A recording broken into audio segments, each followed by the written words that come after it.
Hello, friends. I want to talk to you guys about today's lesson. Today's lesson is only about learning how to use Minecraft. I understand that many of you already know how to do this. I just want you to learn how to navigate and work around uh, this particular program. So I do want you to click on buttons. So if you click on play, you'll get into this window. One of the biggest challenges is learning how to navigate a world that's slightly different than the one that you know. So I I kind of want you to go and practice before you go and actually um, come into my world.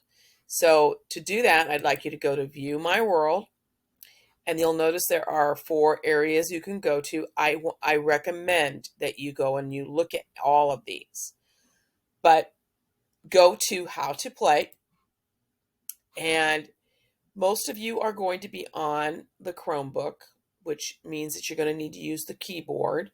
If you do not have a mouse, you're going to have to use your trackpad, and that in itself is its own interesting things. But I do recommend that you start here, and you start with the first one, which is movement, how to move, and you can use um, your keyboard to move up and down and around. And then, so when you're going to do this, you click on one of these, and then you click on the tutorial. So you're going to basically learn how to move around using your keys and the mouse. Now, if you do not have the mouse, we'll have to do the trackpad. When you create the world, it'll open it up and you get into this window. Now, this can be a little daunting to um, to read, but basically the first thing is that you're welcome to the Minecraft Education Edition movement tutorial. This tutorial will teach you how to navigate.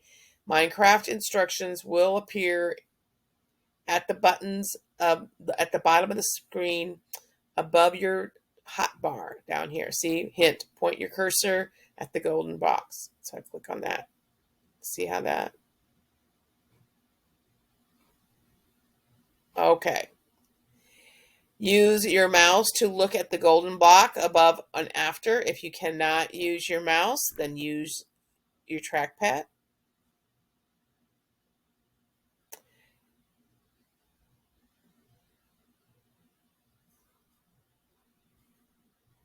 You just keep going until there you go, and it's done. Turn around for the next hint. There you go. Okay.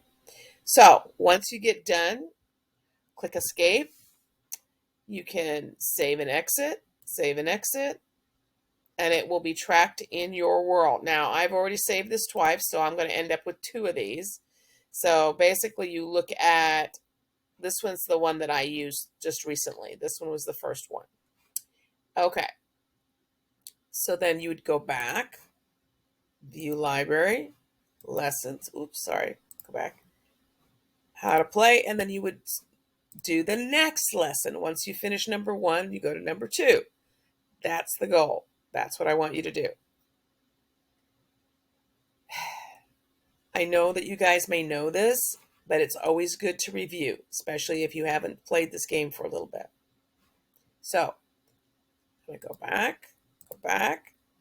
At some point, I will be sharing my world with you.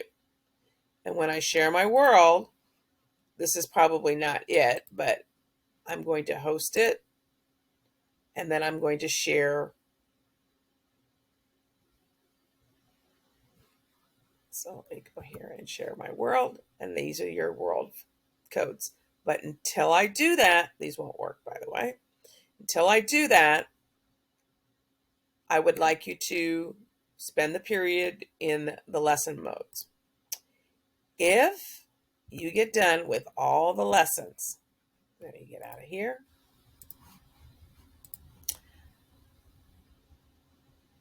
Go into View My Library and go to Monthly Challenges and scroll. You could choose any of these. I thought that this one, let's see if I can find it. Here it is, pumpkin carving.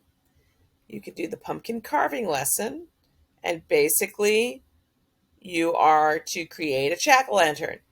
Here's some extension. Use redstone to create lighting system for your pumpkin so that it glows at night. Code an agent to add effects to your display. Carve a real pumpkin based on your design, meaning you have to go home and do that. So that's today's activity. I hope that you are up for the challenge.